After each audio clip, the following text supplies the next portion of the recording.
Jonas Abrahamsen remporte la victoire sur le Tour de France aujourd'hui à Toulouse. Première victoire pour l'équipe UnoX. Il devance Mauro Schmid, le coureur champion de Suisse de l'équipe Jayco à Lula. Une étape de folie, je vous en parle tout de suite et on va commencer par la formation de cette échappée qui va au bout avec 5 coureurs, mais d'abord 3 dans une première phase. Abrahamsen, Mauro Schmid et Davide Ballerini, le seul qui malheureusement n'arrive pas à aller au bout, à jouer la victoire. Puis après une longue période où ils sont restés très longtemps avec quelques secondes devant, là il y a eu des mouvements de course et un duo de coureurs qui sont rentrés avec Mathieu Burgodeau et Fred Wright qui ont réussi à faire le bon. Et cette étape a été mouvementée jusqu'au bout puisque il y a eu des mouvements ou même des coureurs, des favoris pour le classement général se sont découverts. On a vu des coureurs comme Oscar Onley, on a vu Vauquelin essayer de prendre un coup d'avance ou en tout cas de reprendre l'échappée pour aller se disputer la victoire. Surtout que des coureurs comme Oscar Onley ne se cachent pas de prendre le classement général comme ambition. Par contre, on parle de Vauquelin qui est toujours entre ce classement général et les victoires d'étape. Donc, premièrement, moi je trouve que c'était très audacieux de leur part, mais surtout très bien joué, puisque le peloton avait vraiment du mal à contrôler ses échappées. L'équipe IF avait vraiment aucune ambition de contrôler et donc d'aller jouer la victoire d'étape. Il laissait vraiment partir cette échappée. Et là, je vais être honnête avec vous, je pense que UAE a vraiment très mal roulé cette partie de course puisqu'elle a non seulement laissé partir des coureurs dangereux et puis elle n'était pas attentive pour laisser filtrer et on a vu Jonas Vingegaard même lui-même faire le bon sur un groupe avec Wout van Aert, avec Ben Illy à deux, le maillot jaune et le plus grand prétendant et le plus grand concurrent à Tadej Pogacar ont fait le bon vers un premier groupe d'échappés d'une vingtaine de coureurs. Et là, on a même vu des coureurs de l'équipe Visma Lease Bike, on a vu Remco Evenepoel avec un équipier rentrer et pas de Tadej Pogacar dans un premier temps qui a malheureusement pas été attentif et qui, je pense, commence tout doucement à montrer que son équipe est prenable. Alors oui, en force intrinsèque, je pense qu'il n'y a aucun doute qu'il est le coureur le plus fort de ce Tour de France. Oui, en montagne, ça va être très compliqué de le déloger puisque il est sûrement un des plus forts, voire le plus fort que j'ai pu voir de mes propres yeux. Mais par contre, sur des situations stratégiques, des situations piégeuses, ben là on peut se le dire clairement, il t'est mis en difficulté aujourd'hui. Son équipe armée de Tim Wellens, de Nils Politt, ben, n'était peut-être pas au niveau que l'on pouvait attendre, puisque finalement c'est Sivakov qui était en grande difficulté il y a 2 jours, qui l'a ramené à l'avant. Alors à partir de là, un autre contre est ressorti avec un groupe assez impressionnant. Et on va voir alors à ce moment-là Wout van Aert, Arnaud Delis, Mathieu Van Der Poel, Quinn Simons et Axel Laurence sortir du peloton. Et alors à ce moment-là, on se dit voilà, le peloton a eu son moment de panique. On est après 2 heures de course et presque 50 km, enfin 1 heure et demie de course et 50 de moyenne. Et là, un groupe d'hommes forts, parce qu'il faut le dire, hein, c'est sorti vraiment à la pédale quand tout le monde n'en pouvait plus. Eux ont réussi à faire le bon. À ce moment-là, il y avait plus ou moins une minute, un peu plus qu'une minute à boucher. Et on se dit, ben voilà, 5 coureurs de ce niveau-là, de ce talent-là, ils vont rentrer assez facilement sur le groupe de tête. Maintenant, le groupe de tête ne s'est pas laissé faire et il y avait des gros moteurs, surtout Abrahamsen et Mauro Schmid. On pouvait le voir hein, qu'ils étaient quand même une jambe au-dessus des autres. On a vu aussi Fred Wright, selon moi, très impressionnant sur le plat, un peu juste dans les montées. Et Ballerini bah, qui a fait ce qu'il a pu puisque lui est le coureur qui finit 10e de l'étape. Et donc tous les coureurs que je viens de mentionner sont les coureurs qui vont au bout, hein, ça c'est clair. Finalement, du groupe d'échappés, les deux plus forts sont Abrahamsen et Mauro Schmid, ils vont se disputer la victoire, j'en ai parlé. Et dès derrière, on a vraiment une situation où on se pose la question, est-ce qu'ils ne sont pas capables physiquement? Est-ce qu'ils ne sont pas capables de s'organiser? Est-ce que l'entente n'est pas bonne? Et là, la preuve que ce n'était pas le cas, on a vu une attaque très impressionnante dans l'avant-dernière côte de Quinn Simons. Il a lâché tout le monde. Il est revenu très très proche du groupe de tête qui lui est resté organisé. Et puis, à ce moment-là, enfin organisé non, les deux coureurs de tête sont réussi à rester organisés. Et à ce moment-là, on a Quinn Simons, on se dit il va rentrer, il revient d'abord sur Ballerini, puis il revient sur un groupe de deux coureurs qui sont Fred Wright et Burgodo. Et puis finalement, ils sont trop courts, ils n'arriveront jamais à rentrer sur le groupe de tête. Euh, Puis on continue et là le groupe de contre continue à s'organiser mais ne rentre pas vraiment. On peut voir un Arnaud Delis qui vraiment monte en puissance de ce Tour de France. C'est peut-être le coureur qui m'impressionne le plus au niveau du niveau qu'il avait le premier jour et le niveau qu'il a aujourd'hui. Il y a un monde de différence et on peut aussi voir que certains coureurs sont haut niveau, puisque même si Quinn Simons a passé énormément de relais, s'il a un peu filoché à l'arrière du groupe, il avait encore une fois une explosivité assez impressionnante. Et peut-être que tactiquement, il a un peu moins bien joué, puisqu'il a voulu anticiper l'accélération de Mathieu Van Der Poel et de Wout van Aert. Malheureusement, à cause de ça, il en a payé un peu les pots cassés.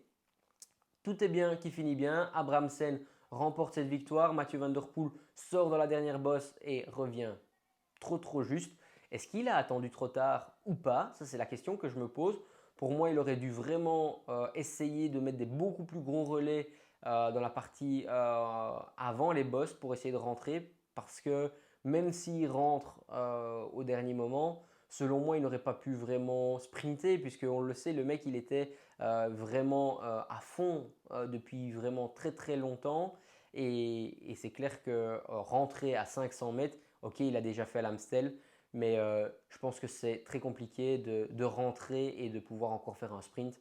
Voilà, dans tous les cas, je pense que c'est un peu compliqué. Autre point, tout le monde pensait un petit peu que le groupe de contre allait rentrer, mais il faut savoir quand même que les coureurs étaient à 50 à l'heure. Et donc, pour pouvoir rentrer sur un groupe à 50 à l'heure, il faut rouler 1-2 km/h plus vite qu'eux, ou voire même plus. Et c'est quand même, il faut quand même le dire, à un moment donné, tout le monde a sa limite. Et rouler à 52, 53, 55 km/h, c'est quand même mission quasi impossible pour les coureurs du peloton à l'heure actuelle. Enfin en tout cas à 5 comme il l'était et dans les conditions de course après avoir fait déjà presque 2 heures de course à ce niveau-là. Voilà, en tout cas chapeau à Abrahamsen, premier attaquant du jour, hein. Il est parti dès le début de l'étape accompagné de Mauro Schmid. Très beaux coureurs tous les deux, tacticiens, je parlais de Mauro Schmid, mais il faut quand même le dire, 3 victoires cette saison, dont 2 championnats, hein, champion chrono et champion route en Suisse. C'est la preuve que c'est un coureur qui a les capacités. Un petit mot donc sur Arnaud Delis que je viens de mentionner. Un petit mot aussi sur Wout van Aert qui en a fait beaucoup dans la phase de l'échappée qui peut-être en a fait trop. Il a lancé énormément de cartes pour essayer d'être dans le bon coup. Ça a pris du temps avant de sortir, ce qui veut dire qu'il a dû taper 1, 2, 3 cartouches dès le début de course. C'est peut-être ce qui a manqué dans le final. Mais en tout cas, ça fait vraiment plaisir de voir et Arnaud Delis et Wout van Aert revenir à un niveau tel qu'ils ont aujourd'hui. Mathieu Van Der Poel, il est en confiance. Le fait d'avoir déjà gagné, le fait d'avoir fait des raids en solitaire, il est prêt à perdre pour pouvoir gagner. Et là, encore une fois, je le répète, mais selon moi, il aurait quand même dû essayer soit de rouler plus fort avant ou même dans la côte avant, anticiper un peu plus tôt parce que encore une fois, ressortir sur 20 secondes, il aurait pu revenir, mais est-ce qu'il aurait récupéré pour faire son sprint ou pas? Voilà, ça c'est la question que l'on se pose. On ne le saura jamais, mais en tout cas, malheureusement, c'est un peu trop court. Au niveau des Français, quand même à noter Axel Laurence qui a quand même super bien terminé cette étape et qui monte en puissance pendant ce Tour de France. Et Mathieu Burgodeau qui, je pense, était le troisième homme de l'échappée matinale à pouvoir, enfin l'échappée dans le deuxième contre, mais dans le groupe de devant, à pouvoir jouer sa carte. Et malheureusement, Abrahamsen et Mauro Schmid sont montés un tout petit peu trop vite pour lui, ce qui est dommage parce que ça aurait pu être une très belle victoire pour l'équipe Total Energy. Venons peut-être aux favoris. Et là, encore une fois, je reviens sur la question. Visma Leasebike a un plan, elle le clame assez haut très souvent. Quel est ce plan? Est-ce que finalement ce n'est pas de user les équipiers de Tadej Pogacar? Est-ce que ce n'est pas de profiter de ne laisser aucun jour de repos? Il faut se souvenir que quand Jonas Vingegaard a remporté le Tour de France devant Tadej Pogacar, c'est vraiment en troisième semaine qu'il a pu faire une différence. C'est aussi, on le sait, hein, Tadej Pogacar, il est occupé dans sa saison au niveau des classiques, au niveau des petits tours d'une semaine de temps à autre, etc. Et donc, du coup, est-ce qu'il a eu la même préparation hivernale que Jonas Vingegaard? Alors, pour moi, l'écart est toujours là. Maintenant, je pense qu'au fur et à mesure de la nervosité, au niveau du stress, Tadej Pogacar commence à être un peu mal placé dans cette partie neutre de l'étape. Et là, pour moi, c'est vraiment un signe de déconcentration ou peut-être de fatigue, que ce soit de son équipe ou de lui. Par la suite, on voit aussi que Tadej Pogacar est tombé dans la dernière partie de l'étape. Est-ce qu'il fallait attendre ou pas? Pour moi, oui. Moi, je suis toujours dans l'état d'esprit que j'ai pas envie de gagner une course quand un homme est à terre, mais plutôt de le battre à la régulière. Ça, c'est ma vision des choses. Je trouve que ça a été très judicieux. C'est une demande du maillot jaune, Ben Illy. Et quand le maillot jaune demande quelque chose, en général, on le respecte. Mais on a quand même pu voir que, l'air de rien, un petit moment d'inattention peut jouer et peut coûter un Tour de France. Dans cette dernière bosse, on a vu pas mal d'attaques. On a vu Kevin Vauquelin, encore une fois, attaquer. On a vu, l'air de rien, un Ben Illy un peu craqué sur la fin de cette montée. Mais finalement, il est passé avec le groupe des favoris. On a vu un autre coureur qui a complètement craqué, c'est Matthias Skelmose. C'est peut-être le seul des favoris qui n'est pas dans le groupe qui arrive à l'arrivée. Et là, dans cette phase, donc on monte la côte, Skelmose lâché, Ben Illy en difficulté. On voit sur le sommet, pour la première fois de ce Tour de France, un peu Jonas Vingegaard attaquer Tadej Pogacar. Et à la surprise générale, ce n'est pas Tadej Pogacar qui va dans la roue de Jonas Vingegaard, mais plutôt Remco Evenepoel.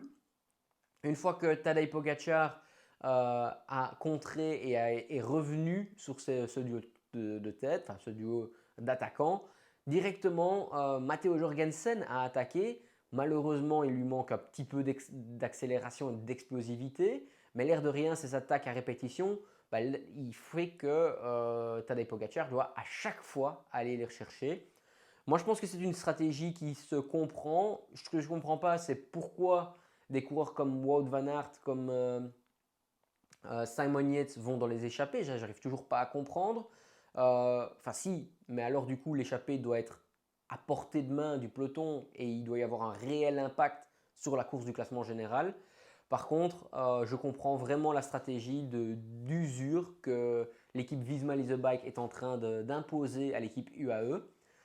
Question pour vous et pour moi, est-ce que Remco Evenepoel est un danger pour ces deux coureurs-là, puisqu'au final, il est quand même toujours classé au classement général. Euh, Aujourd'hui, pour la première fois, j'ai vraiment trouvé un Ilan Van Wilder au niveau. Donc du coup, je pense que ça fait plaisir pour Remco Evenepoel d'avoir un équipier dans le final. Mais encore une fois, une étape qui a été intense, une étape qui aura des marques quand même, l'air de rien, sur les acteurs du classement général. Est-ce que Skelmos va récupérer pour demain? Grosse étape, hein, demain, on le sait aussi. Est-ce que la chute de Tadej Pogacar va avoir un gros impact sur ce Tour de France? Puisque, encore une fois, on arrive sur une période assez compliquée avec Otakam, Peragude, le chrono en côte. On peut s'attendre à avoir des contre-coups d'une chute, c'est jamais anodin. Alors je le souhaite vraiment, vraiment pas, mais l'air de rien, ça peut avoir des impacts. Demain, première grosse étape de montagne, arrivée à Otakam. Otakam qui est une côte et un col extraordinairement dur.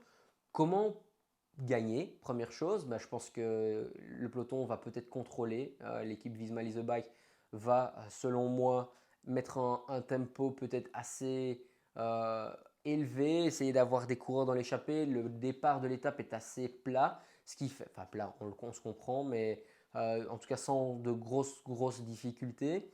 Et donc on peut s'attendre à avoir encore des coureurs dans l'échappée.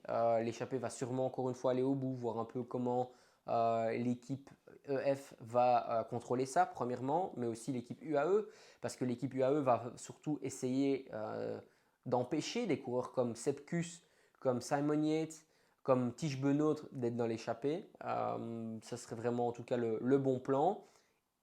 Inversement, l'équipe Visma va encore une fois essayer de faire contrôler l'équipe UAE. Et ça, qui en sera vraiment capable, puisque Nils Politt, maintenant ça fait quelques jours qu'il est vraiment à la planche, Tim Wellens, bah, il ne peut pas tout faire. Narvaez semble vraiment en condition. Et Adam Yates et Sivakov, c'est vraiment des hauts et des bas. Et donc, j'ai un peu peur que Tadej Pogacar, demain, se retrouve très rapidement dans le deuxième, ou en tout cas l'avant-dernier col, euh, qui se retrouve un peu isolé et que Adam Yates soit le seul, on va dire, encore avec. Et ça, ce serait vraiment un signe de faiblesse pour l'équipe UAE. Par contre, quelle est la stratégie que Visma Leasebike doit adopter? Oui, c'est tout l'inverse. Il doit avoir un coureur comme peut-être Kampenart et un grimpeur dans l'échappée. Donc Kampenart doit protéger le grimpeur et le grimpeur doit filocher un maximum pour essayer de piéger l'équipe UAE et de la faire rouler un maximum. Puis après, à ce moment-là, je pense que tous les cols doivent être montrés à un rythme régulier mais haut, ce que peut-être pourrait avantager Jonas Vingegaard plutôt que des accélérations ou de l'explosivité pour Tadej Pogacar. Alors Tadej Pogacar, il sait tout faire, mais je pense que c'est la seule manière, c'est d'user, que ce soit psychologiquement et physiquement, Tadej Pogacar et l'isoler. Parce qu'une fois qu'il sera isolé, on pourra dans la vallée entre l'avant-dernière montée et le col de Hautacam, peut-être essayer d'anticiper, faire des mouvements de course avec des Jorgensen, avec d'autres coureurs qui pourraient essayer d'anticiper et mettre la pression sur Ben Illy, sur Tadej Pogacar.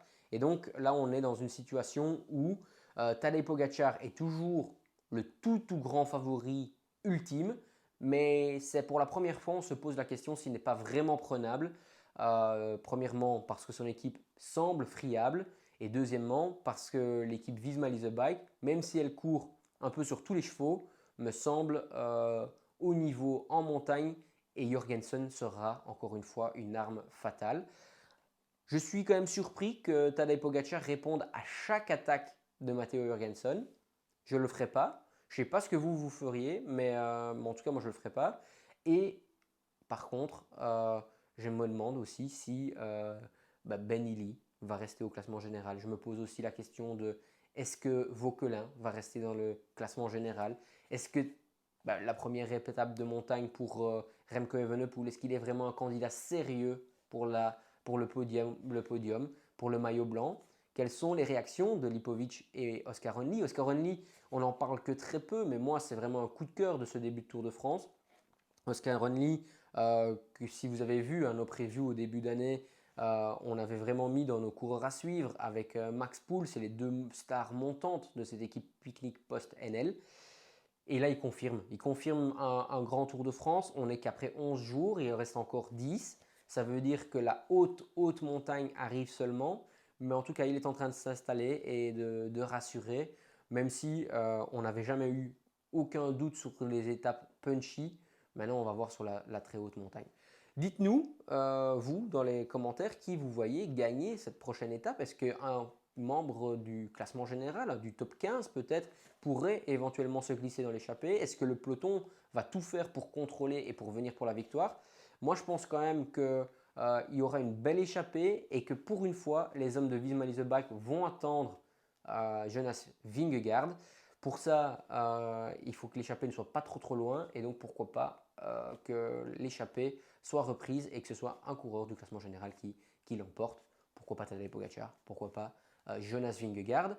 Petite question que je me posais quand même, est-ce que Remco n'aurait pas dû essayer avant la chute de Tadej Pogacar? Il y a eu des mouvements de course et finalement Remco n'a pas vraiment osé. sachant qu'il aurait beaucoup moins de difficultés à suivre sur le plat en cas de contre.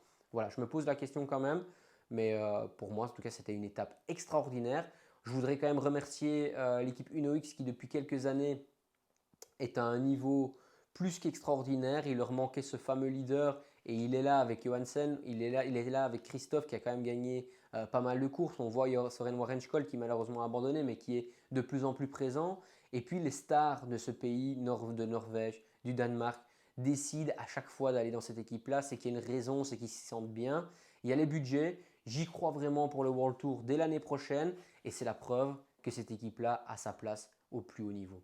En tout cas, dites-moi ou dites-nous dans les commentaires qui sera le grand vainqueur demain.